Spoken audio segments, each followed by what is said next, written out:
శ్రీమద్భగవద్గీత 8వ అధ్యాయము అక్షర బ్రహ్మయోగంలో 25వ శ్లోకం.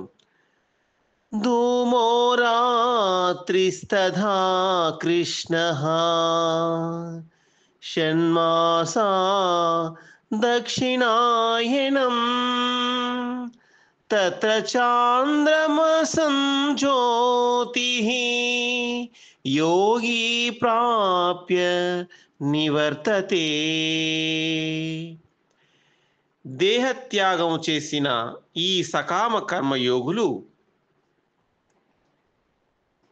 రాత్రి కృష్ణపక్షము 6 నెలలు గల దక్షిణాయనము ఏ మార్గమున గలవో ఆ మార్గమున వెడలిన సకామ కర్మయోగి చంద్ర సంబంధమైన ప్రకాశమును పొంది మరలా వెనుకకు వచ్చుచున్నాడు, అంటే తిరిగి మరలా జన్మించుచున్నాడు.